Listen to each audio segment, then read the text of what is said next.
Thank you, John. Good morning, everyone. I hope we all rested because some people were still partying a little bit at 2 a.m., but I'm glad to see such a good turnout early in the morning, and I hope you had a good run as well. So, John, thank you very much for giving me the opportunity to present a very important topic, which is the reason why we're all here. Designing a sustainable route development plan, how to attract and retain airlines in Africa. So today, our panel includes representatives from various organizations, airlines and airports that have found innovative ways to establish sustainable route networks despite all the challenges and obstacles that you've heard about yesterday, one of them being restrictive bilateral agreements. So what have they done differently? But before we get to that, we're going to run a quick poll. Okay, they will put it up, and while they're doing that, then I'm going to be calling them. I'm not going to talk about their bios because if we start, we're going to finish tomorrow, and I know that everyone is very keen to get to the meetings in the afternoon. So if you want to read a little bit about them, their bios is on the app. So first, I'm going to call Tatum. Tatum is the head of Aeronautical activities at Ravinala Airport, and which is responsible for the operation, maintenance, development, and financing of Antananarivo and Nosy Bay Airport.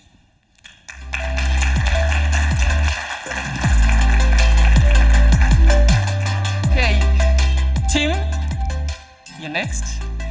Tim is a strategic advisory firm with experience and expertise to help government enhance their standing on the world stage and achieve their global goals. So you're going to have to talk to Tim to understand what that actually means. And then we've got Nowel. Nowel is the Director, Commercial and Ground Operation at ASKY Airline, a private multinational airline serving West and Central Africa with its head office in Togo. We have Hendrik.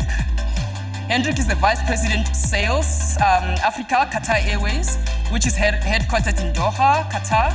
They operate a hub and spoke network, flying over 150 international destinations.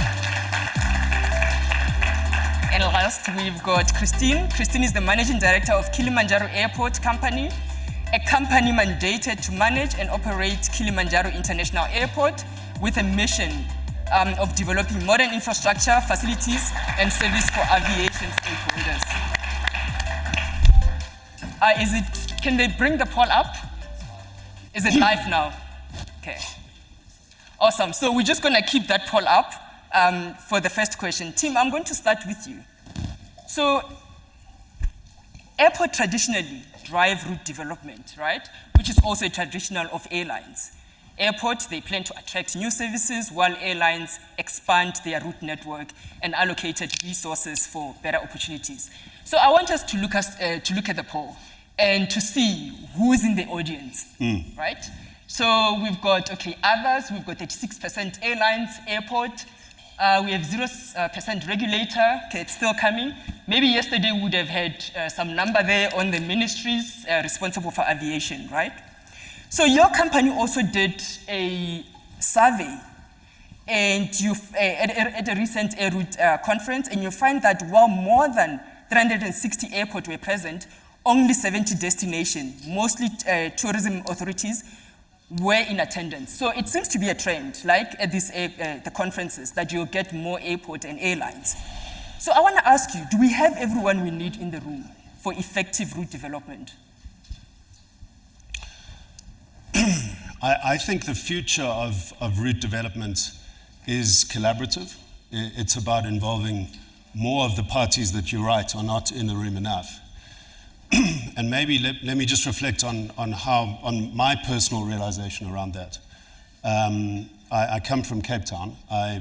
About 10 years ago, I was running the development agency for the Western Cape and Cape Town. And we were being asked to maximize investment, exports, tourism, conferencing, film. And I looked at all of these things that we were trying to do, and I realized, sitting at the southern tip of Africa, the only way we were going to come close to doing all of these things was if we radically improved connectivity to Cape Town. But there were a couple of things about that job that made it interesting. The one was we were sitting between government and business, so we had that vantage point. Secondly, we didn't have a lot of money. And thirdly, we were fortunate to have a group of parties across government and business in the Cape, including ASKY, the city DMO, the provincial DMO, South African Tourism, and particularly 6 corporates in Cape Town. And because we didn't have money, we were forced to engage in route development with a co-funded model.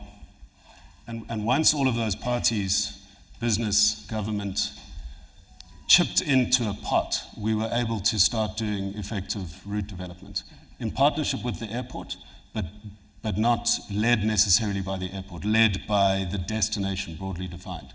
And we had to do it because of financial constraints, but it really worked. And if you've heard of Cape Town Air Access and what the team is still doing today, just a dramatically successful route development model in Africa that I think we got there by accident almost, but I think it shows a model that can work in more and more places across the continent. In the continent, yeah. Tatam, I want to bring you in. At Ravinala, you guys have been really fairly successful as well in developing route development. We've spoken a little bit, and you emphasized the importance of what Tim just have said, bringing everyone together. So how have you done it?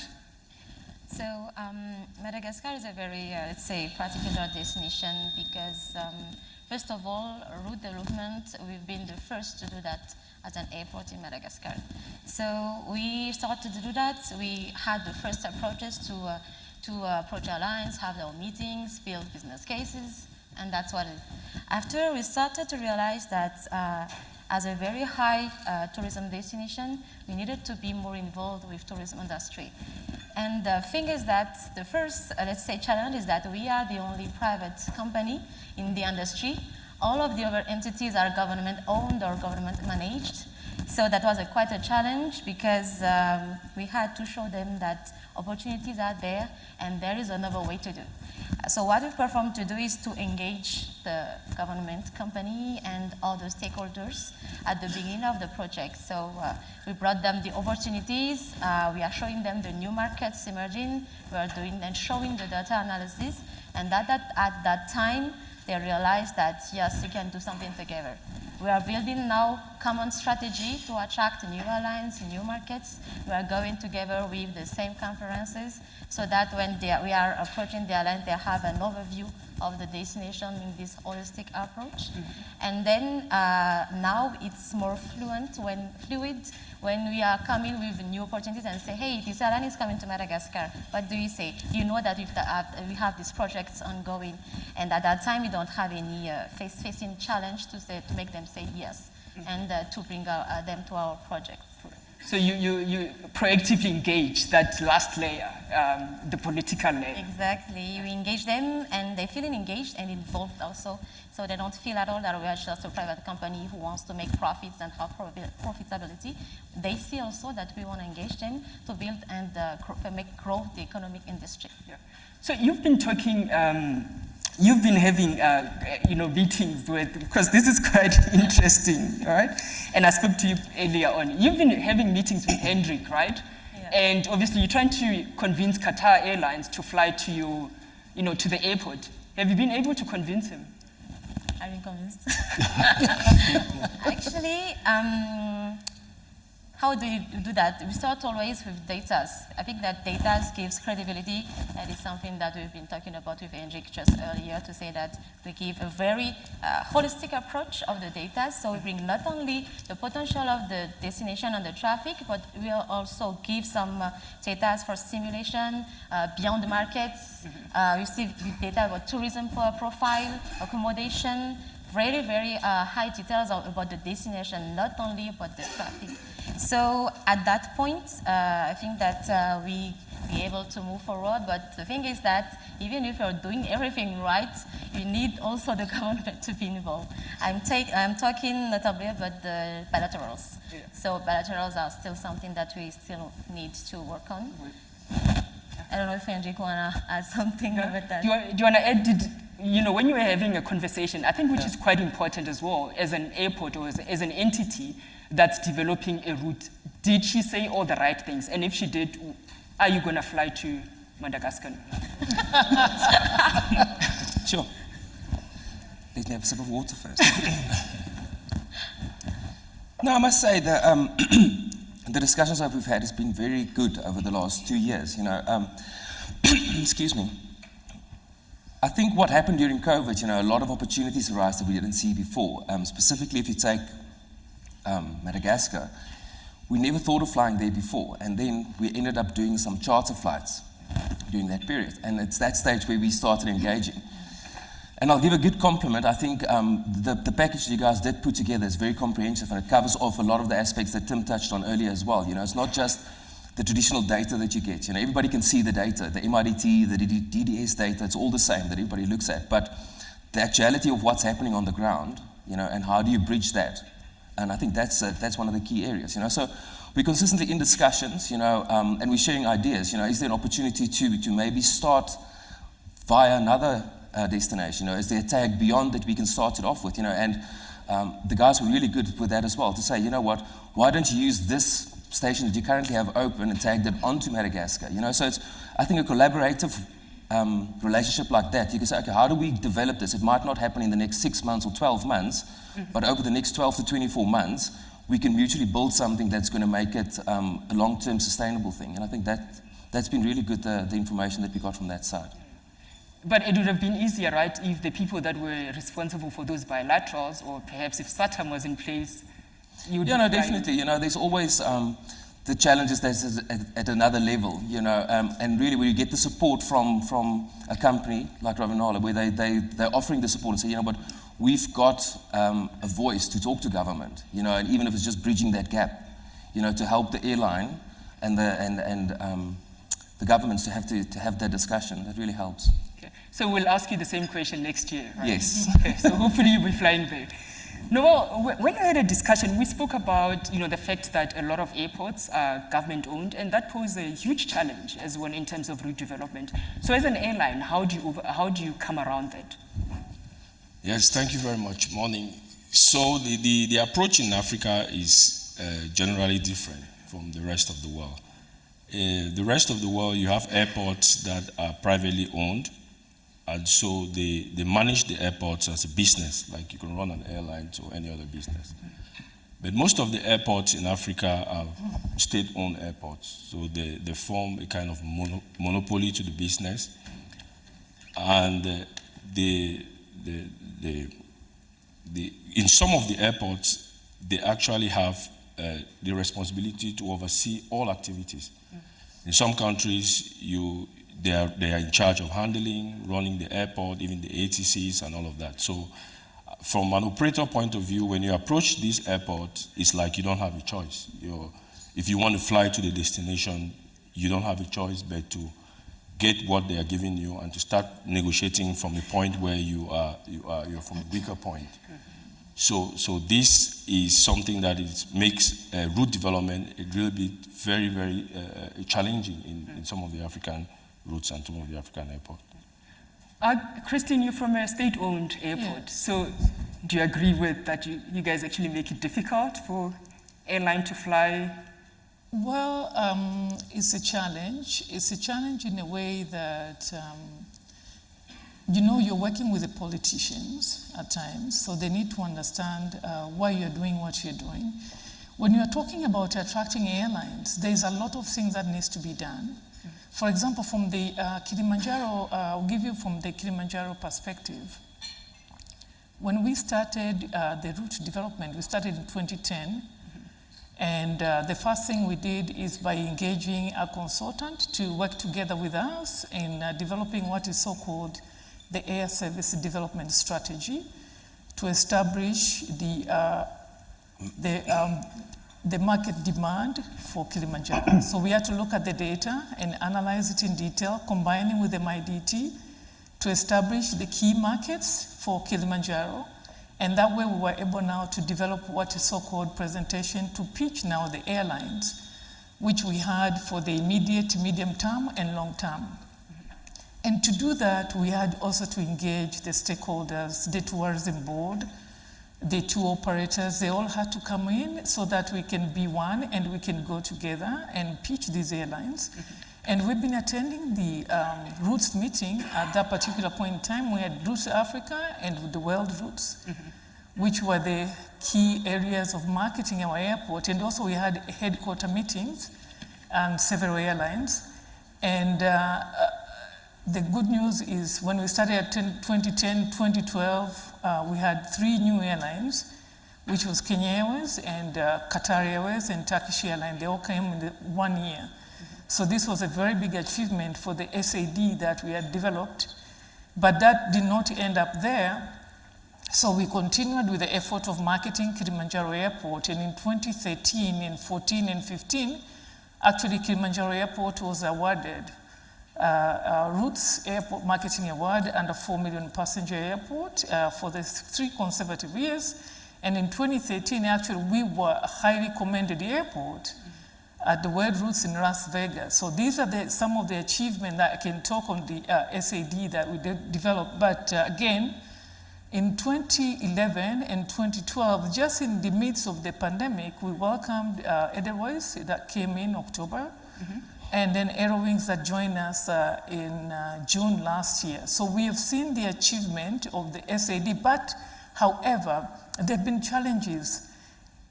Now I can talk, I can comment on what he said. There are challenges in there that when you're talking about the issue of incentives, you know, this is government. The Kilimnajaro Airport is a state-owned company. It's an airport that is managed by the CADICO, but is government 100%.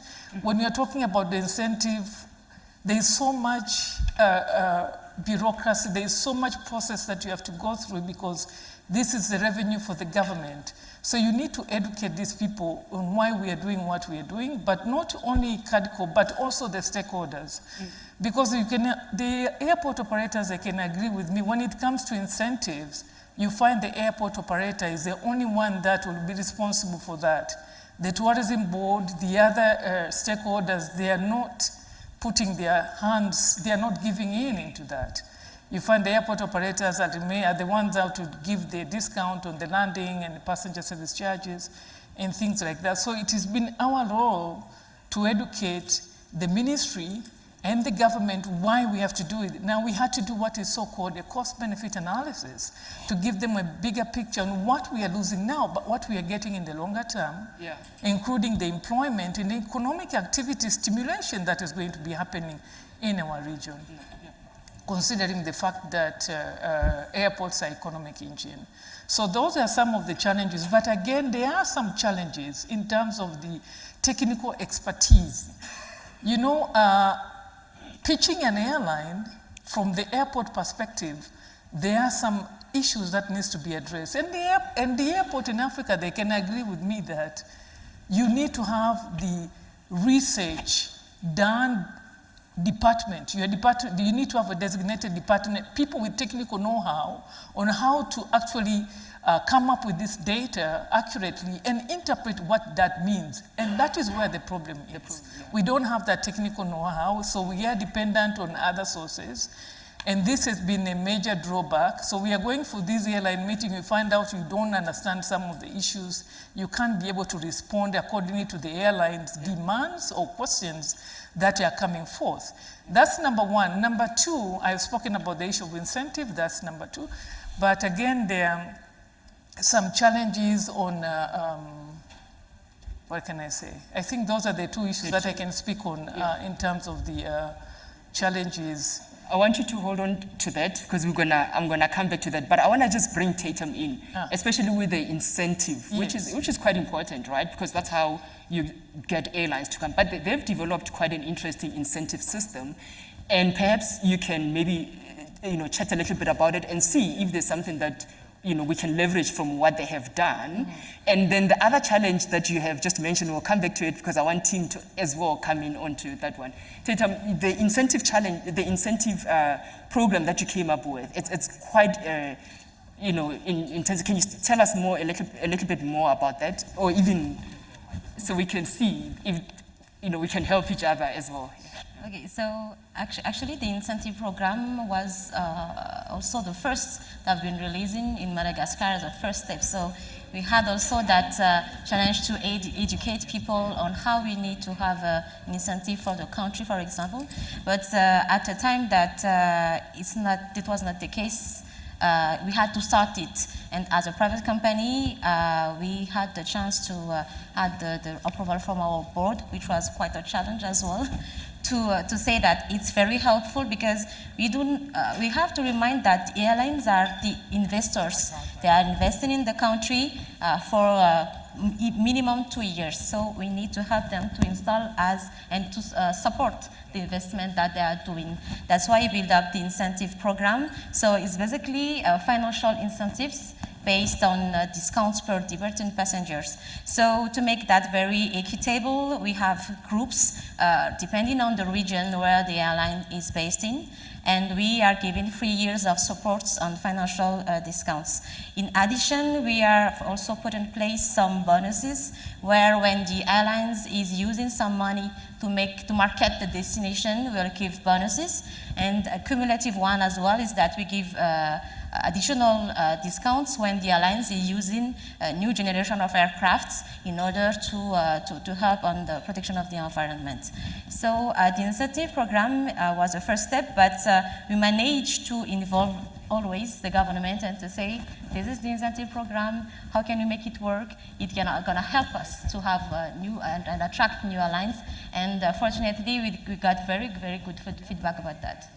And I think one of Christine's challenges, how do you finance that? Because it sounds very expensive, the rebates and everything how do you finance that? So for the moment, it's financed 100% by the airport. So as a private company, we had to finance it 100%. So maybe the step forward is engage over people in private sector to help us and to say, we are doing it for everyone. It's not only for us if the airline is coming in Madagascar. Yeah, which is, yeah. Tim, I wanna come back to you because I think that will address one of the challenges that Christine has been talking about. You in one of your articles, you spoke about 3 essential elements that every successful redevelopment should have. Can you please share that with us, and why are they key ingredients? Yeah. Okay, I'll get there. I want to deal with this question about the kind of model of state-owned versus private. Because so our consultancy works, essentially we work on growth. We're about helping destinations achieve their global ambitions through economic growth. So we're doing things like investment, exports, tourism. It turns out route development is a key that unlocks all of those things.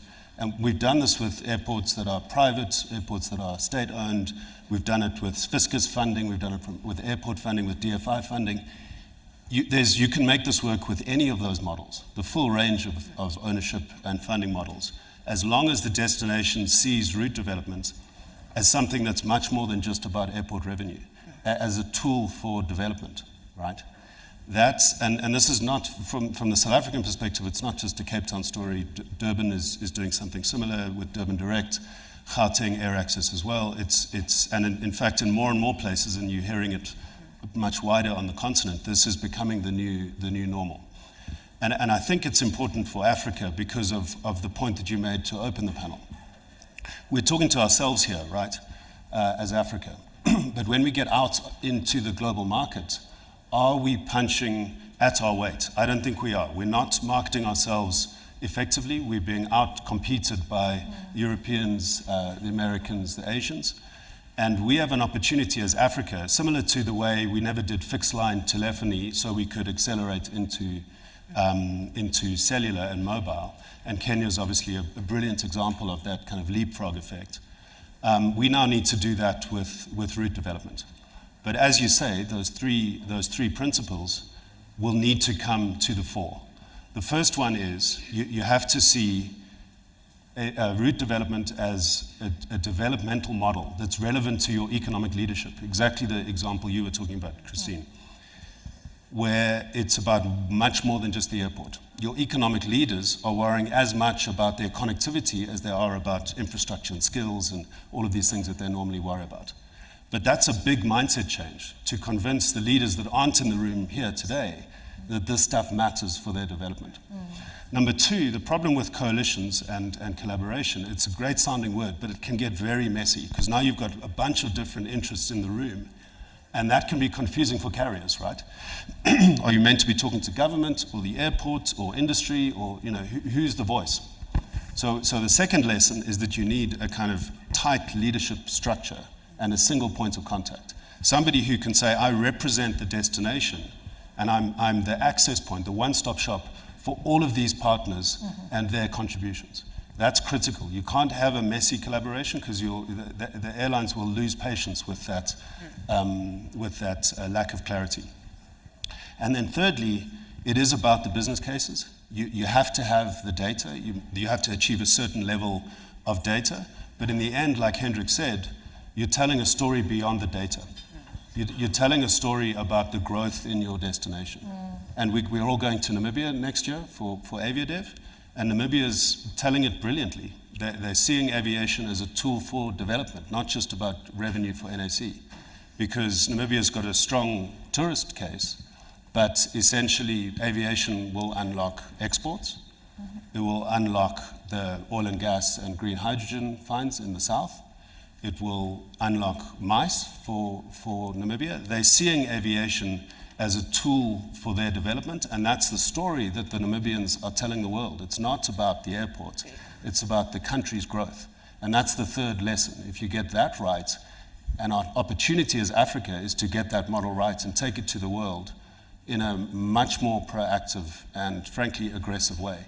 And I think if we can do that, if we can market ourselves more effectively, that can be as important as the regulatory reform that we're looking for, that we spend all of our time talking about. Yeah. Christine, do you want to add into that? Actually, I totally agree with what he said. We need to position ourselves strategically to airlines, because at the end of the day, it's an airline that is making a decision on which destination to go. I take an airline like a man, has got a couple of women who he wants to marry.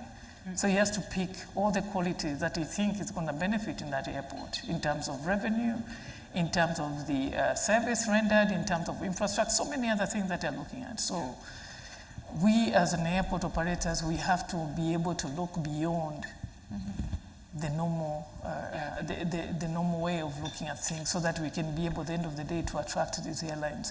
And the issue is not only attracting the airline, because attracting is one thing, but maintaining, making sure that they are there the day after tomorrow and the day after, it's something else altogether. It takes an initiative of both the airline and the airport operator to do that. Because given a scenario that the airline comes in, and then after 6 months, a year, they decide to leave, that is very detrimental to your own airport. Yeah. Because every airline is going to ask you, why did Qatar leave? This is going to be a story going around in the circle everywhere. And nobody's going to come to your airport because, believe me, they will talk about it in a negative way, and it will have a very negative impact in the airport. Is Qatar flying to your airport? Qatar is flying to Kilimnajaro, and they are doing very well. They started Airbus A320, now they are doing a Dreamliner 2 times a day almost. So we have seen the growth of Qataris in 10 years. This is beautiful, and the tourism is also growing in Tanzania with the royal tour of our president that was launched last year. In April, that has attracted a lot of tourists coming in. And right now, as I'm talking to you, we have already surpassed what is so-called the pre-COVID numbers. We were at 850 per annum, 850,000, now we're above 900,000. So soon we're going to clock 1 million at Kilimnajaro Airport, which is a beautiful thing, I can say. I just want to bring Nowel in. Are you flying to Kilimnajaro? Yeah. No. No. Oh, Okay. Yeah, Nowel. Not yet. Have you been having conversations with them? No? Not yet. Yeah? Not yet. Kilimnajaro? No? Not yet. Okay, not yet. So you've been having meetings for the past few days as well. Are the destination telling you what you need to hear? Are they giving you the correct data? Are there some positive news there? Oh yes, yesterday we had a lot of meetings with the stakeholders, leasing companies, airports, other partner airlines, to try to see how we can expand in terms of our operation, which is the fundamental part of our business. Even with airports, regarding airports in terms of the incentives, yes, incentives are important and they should be encouraged, that the airport should provide this, but we need to look beyond the incentives, and for the airports to play a very important role as well in assisting airlines, because, for example, ASKY is a private airlines, and when we talk of route development, we have two approaches. We look at deepening the existing network by increasing frequencies or bringing in new destinations to support the network. And when you identify a route, you want to think of either operating it as a third, fourth, fifth, or sixth freedom. Our routes are mostly sixth freedom, going through our hub to support this operation. And this involves the operating costs, which is huge.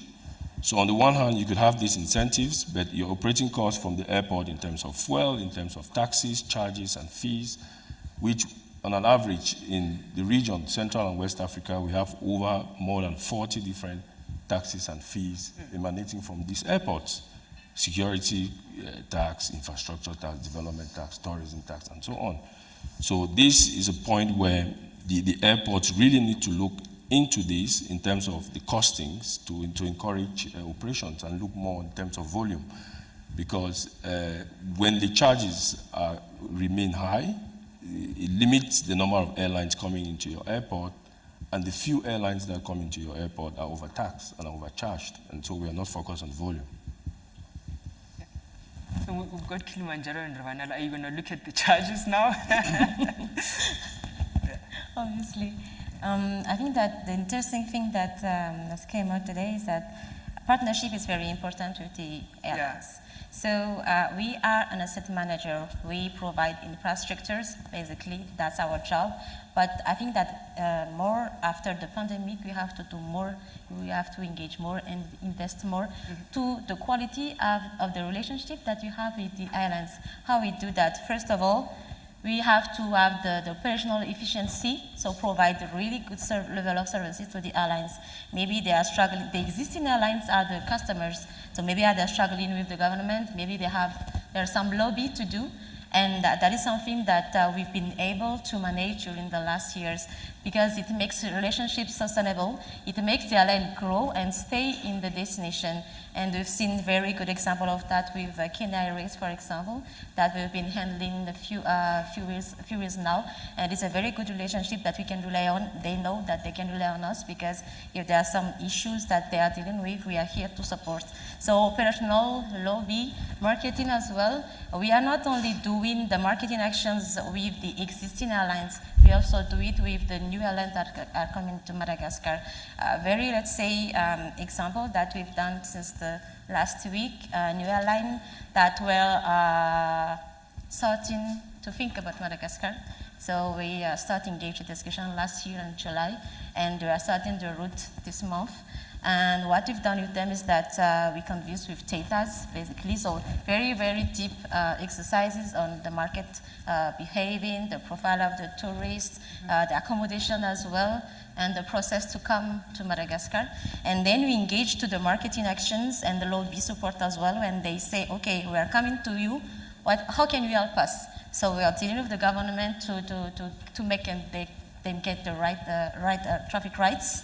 And also the marketing part, when they wanted to launch the route, we've been there to support at every stage of the launching process. So it's not only to do the actions when we want them to come, it's also the actions that you have to do to make them stay. Because it's all about competitivity.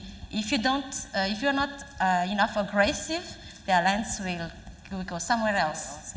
Which is exactly what Christine as well emphasized. Hendrik, I want to bring you in. You know, Qatar had a very fascinating strategy, like, route development strategy during COVID, where you actually expanded very aggressively. So how has your strategy evolved, pre and during and post-COVID? I think, if you look at pre-COVID, our strategy was pretty much similar to many other carriers. You had your 12-month strategy, your 24-month strategy, your 48, your growth strategy based on your fleet, what's coming in, and how quickly you can grow on that. And I think what happened during COVID, it went from a 12 to 24 month to a 12 to 24 hour strategy. You literally didn't know what was going to happen tomorrow. Countries open and closed, airports open and closed, and there was a clear directive from our chief at that stage is that we are not going to stop flying. So we will continue flying wherever we can as much as possible. During the peak of COVID, the least number of destinations we covered was still 32. So we never dropped below 32 destinations during COVID, and then obviously tried to start back as quickly as possible. There's a lot of learnings that came during that as well, because we didn't stop flying. We were able to, as destinations opened up, to go back much quicker. Our aircraft wasn't grounded. We suddenly saw places that we never thought of. We worked on so many repatriation flights with governments, where they asked us to help them repatriate citizens back to these countries. That's where we saw opportunities. We did charter flights to Maun, like something that you never thought of, and we got requests to do charter flights to Maun. We had charter flights to Madagascar, where there's specific clients of ours that contact us say, can you help us out, And that's where we saw the opportunities. And because we had the fleet available at that stage and the diversity of our fleet, so the ability to start a destination and open up, So we launched 8 new destinations in Africa during COVID.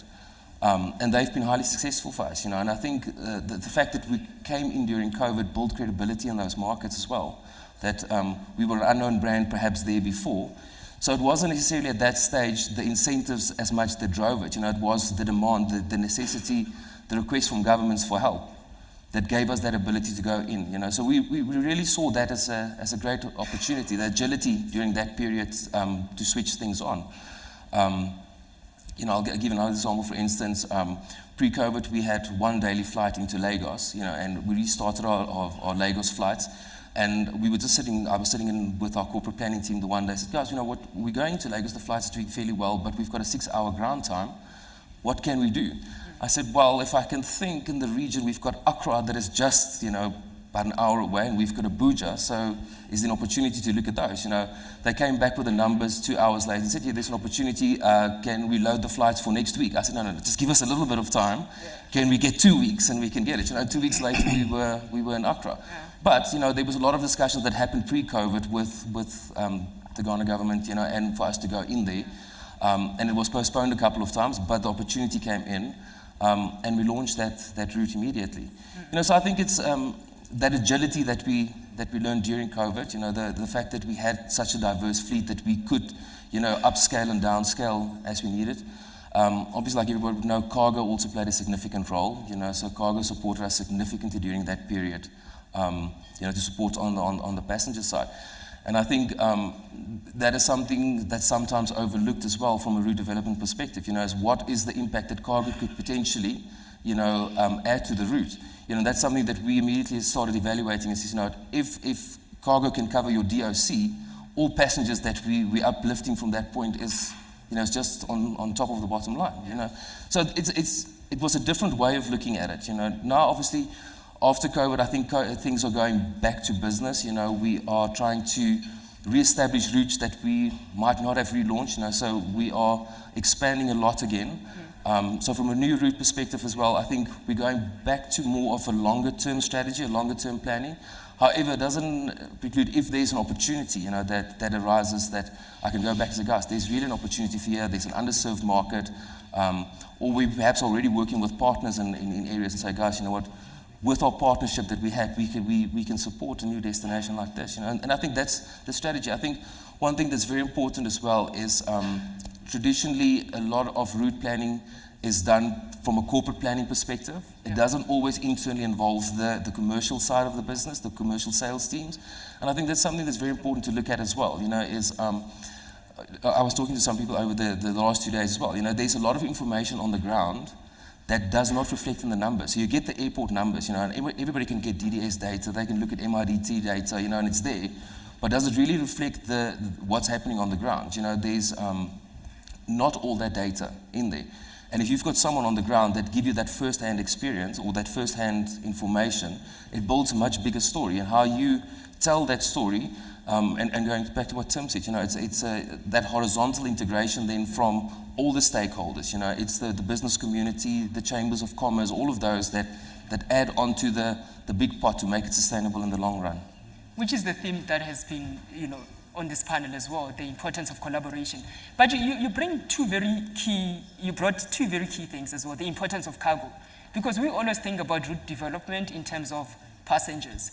Do you involve that in your business case? And Tim, I'll bring you in as well, in your business case to airlines? So for the cargo part, actually, so Ravinala Airports is a, let's say, startup company, so I've been here like 4 years now. So the first actions that we've done is to increase the level of quality of the infrastructures, and then we turn to the objective to increase the number of passengers.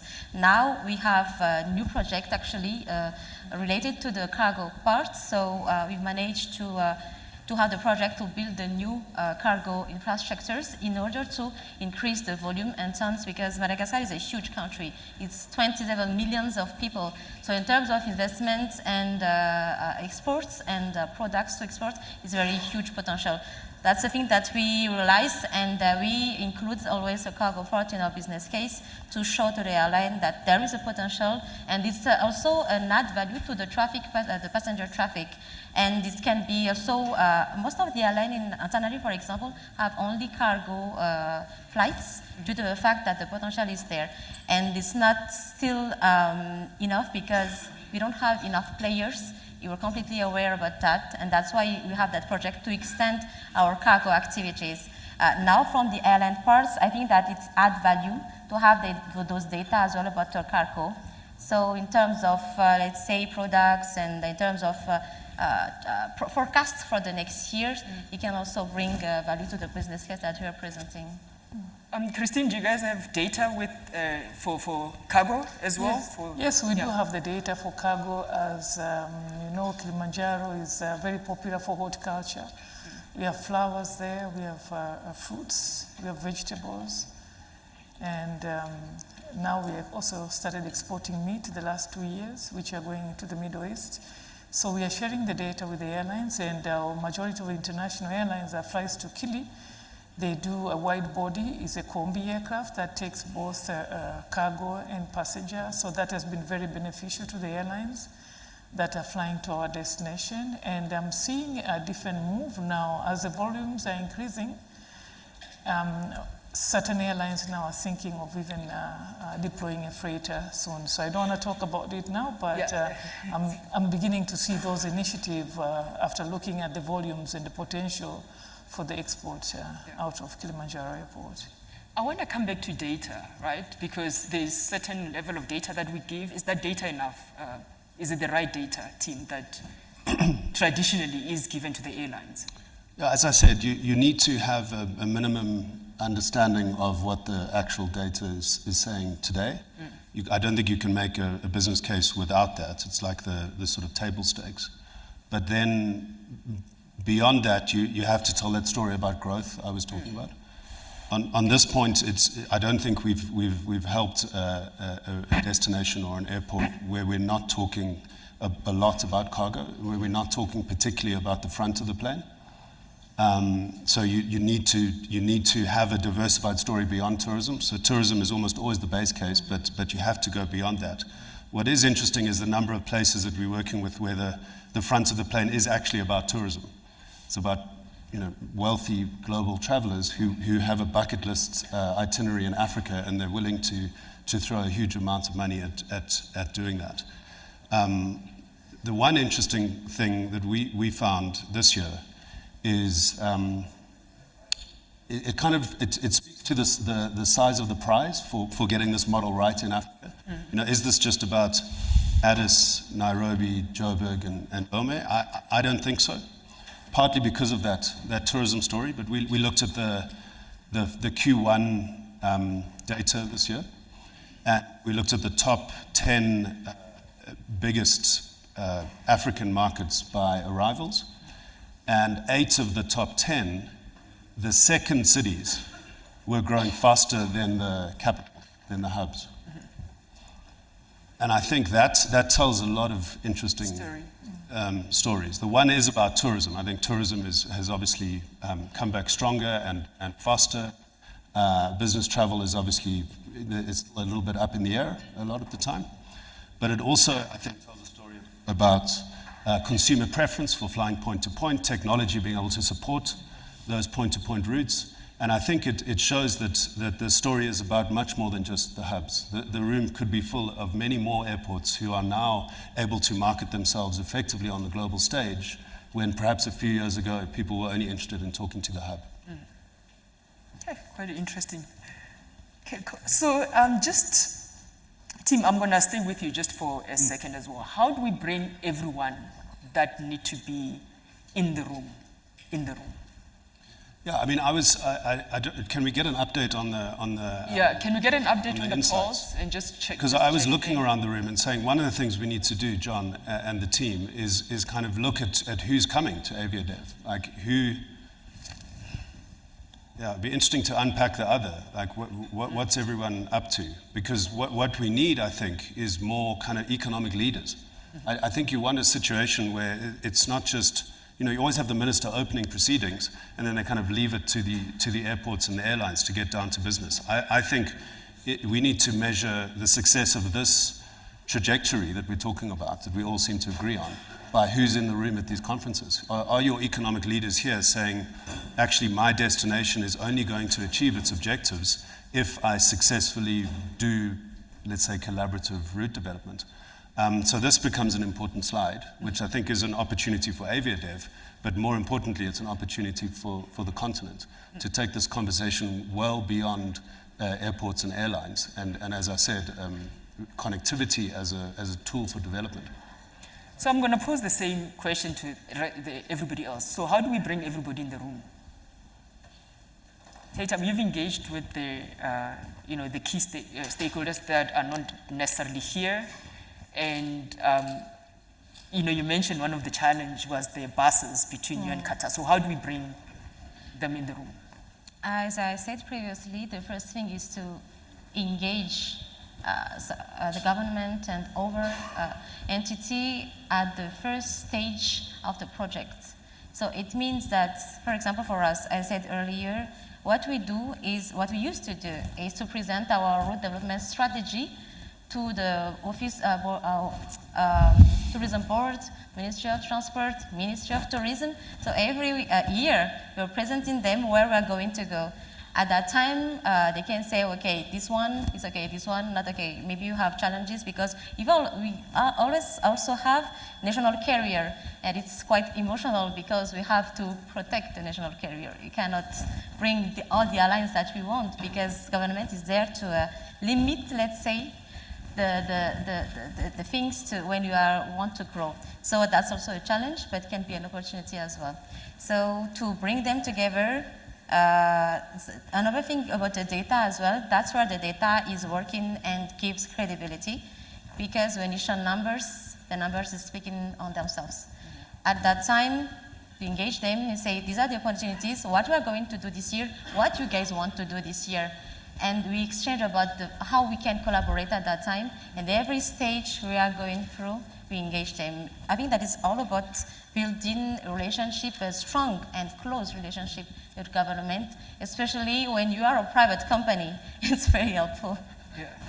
Noel, how do we bring everyone in one room, or the people that need to be here? So it is important to involve all the stakeholders at all levels. First of all, from airlines, will approach everybody, because to operate the route, you start by approaching the authorities to get the rights and the authorization to come. And then you start looking at airports, tourism board, and all of that. But the other parties, like the airports, the tourism boards, and all of that, need to also get involved to also speak to the authorities, because, for example, we have in the region very big airports with capacities of more than 4 million. Airlines want to increase frequencies, but civil aviations are saying no. Airlines want to fly to the destination, but civil aviations are saying no. Meanwhile, there's been a huge investment at the level of the airport with huge capacity underutilized. So airports can also play the role of being an ambassador to their authorities to let them understand the importance of an airline coming into that airport the financial impact and the economics in general in terms of involving in the country.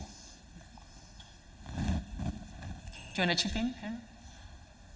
Yeah. I think I'll just go back to what Tim said earlier. I think if it's more of a consolidated approach, so from an airline perspective, and I'll give you a couple of examples where we'll work with an airport and we work with the tourism, the tourism body, but then the tourism body is also fragmented. You get a coastal tourism body, you get an inland tourism body, and they've got two different objectives.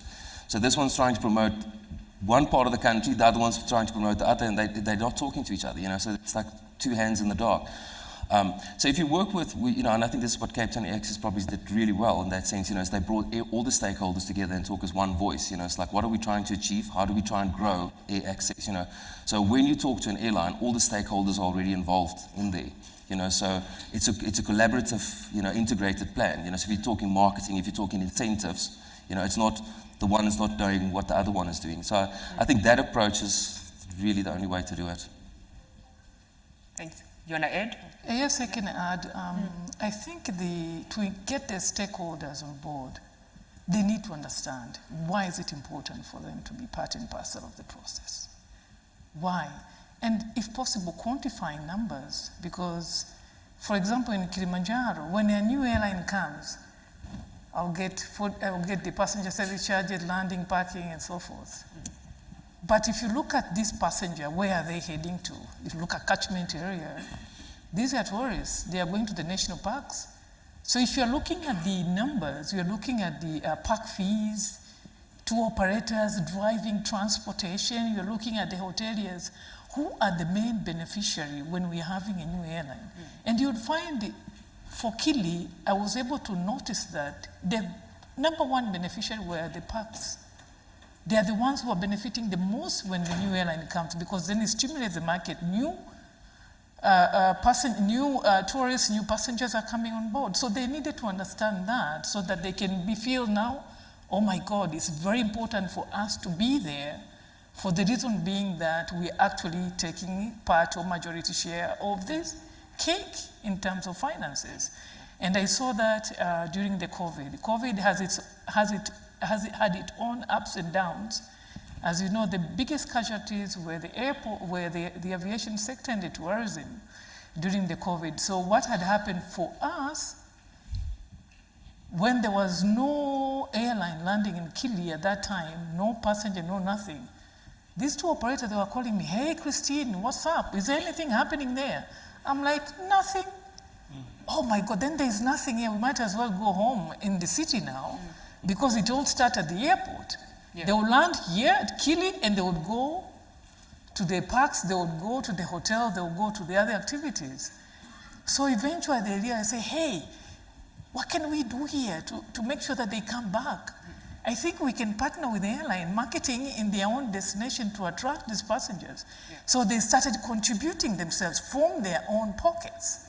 After realizing that, we have to work together. It's not about the airport. So unless everybody understands what is it for them when a new airline comes, or by having that particular airline operating at the airport, it's going to be hard. And if possible, quantifying numbers is very crystal clear. Who's getting what cake at what portion? Then that way everyone can chip in and dance their own music there. Yeah. And that's we've been doing that, and we've seen it's paying off now. That's a good point. So we've got about 4 minutes. So I'm going to give each one of you 30 seconds. Tim, I'm going to start with you. And I'll close with this point because as I said, in our experience, there's various ways you can get to the collaborative model. In Cape Town, we were forced to because we didn't have any money. We've had cities where the World Bank has said this is worth doing and they've funded a project. We've had cities where airports have said we really need to bring in other stakeholders. You can get there in various ways. But if you're sitting here as an airport and you're feeling like the broader community is not supporting you, and if you're sitting here as an airline and you're feeling like you're engaging with a destination and they just can't tell the story you need to hear because they're not tapped into their broader stakeholders, there is actually a way you can engineer it, right? And actually it comes down to where we're going next year for Aviadev in Namibia. So I think the best case of engineering this was actually the Namibia Air Connectivity Forum. Many of us were there in October last year. And basically that was the NAC. They drove it But if you were there, you didn't really see the NAC. They dropped back and they just filled the room with all of those stakeholders and said, right, now we're talking about why Namibia needs connectivity. So they kind of hacked the collaborative model by forcing everybody into a room. And it's resulted in a kind of structural model that's working for them. And I think if you, as I said, if you're sitting here as an airport, that's a sort of quick way you can accelerate collaboration. If you're sitting here as an airline, then you should be challenging your destinations. Where's everybody else? How can you get them into a room so we can really understand what's at stake here? We're not just talking to the airport. Okay. Quick, 30 seconds. Maybe the key words that I would take away from this is that, first of all, partner. Yeah. It's not only toward the government, but also all the stakeholders involved in the tourism industry, economy industry for export and trade, and also to have that holistic approach, always to say that we are not an airport. Passengers are flying not to an airport, they are flying to a destination. So you need to understand what is your destination, what the passengers have to see there, what they get from this destination when they're coming in, and what the airline is getting when it is coming in. And at that point, you can have and build a very sustainable relationship with the airlines and all the investors. Okay. Nowel, any last? Yes, so while we emphasize and reiterate and encourage collaboration among African carriers, which is still very, very minimal, we also at the same time want to encourage airports to get out of their comfort zone and also approach airlines and sell their destinations and sell their airports like is happening in the rest of the world. Hendrik? Yeah, I think just from our perspective as well, let's get the basics right sometimes. Yes, we're talking about all the collaboration stuff, but there's sometimes challenges where, you get a lot of pressure, come fly to this airport, come there, then your security team go and do an inspection and the basics is not right, So I think start there, look at the basics, and then from a continuity perspective as well, the service providers that are employed at these airports, the airlines need to have the surety that there's continuity, that there's not going to be one day off, the next day on, So from an infrastructure perspective, I think we haven't touched on that, but I think that's really important, something to look at. It's just on a basic level. Christine? Yeah, I think I'll repeat again, partnership is key. Key to engage our communities to be part and parcel of attracting this new airline, but again, we as an airport operators, we have to do our work because there are some things that we have to do on our own. We have to make sure that our securities we are well equipped, because if there's security is compromised, the airline will not come. We have to look at those hinges, those obstacles that may limit an airline to come from the airport perspective. We close those gaps. The bus agreement, you can't just run and say, I want Somali airline, and then you realize there's a political issue with your own country. And remember that you're not the one that is going to sign that bus, it's a civil aviation. So there's a lot of things that you need to understand in the process of having this new airline. But again, engaging the right stakeholders is key to have this happen. But again, one more thing I want to say. Less African airport, let's invest into our human capital, into understanding these things, departmental. I am so lucky because I had my mentor, Dr. Sabine, I don't know if she's here. She's the one who has impacted me this knowledge. I've been around her for about almost 10 years.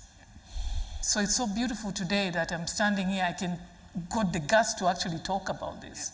So this is an achievement that I've got from somebody. So we need to sit around with the right people who know these things. Because I went to all the schools, IATA, ASKY training, but believe me, you'll do it for 5 days, but when you're being told, go and do it yourself, you won't be able to do it. So we need to sit very close to the people who know the hows and the do's and the don'ts, so that at the end of the day, we can stand very confidently to the airline and say, yes, I'm going to give you the data that you want. I'm going to give you all the information that you need to say, yes, I'm coming to your airport. Okay, thank you very much. I hope that the delegate have gained enough insight to have fruitful meetings in the afternoon, and we'll have some positive outcomes as well. Thank you very much for joining me on the stage. And if you've got any questions, they will be around to answer.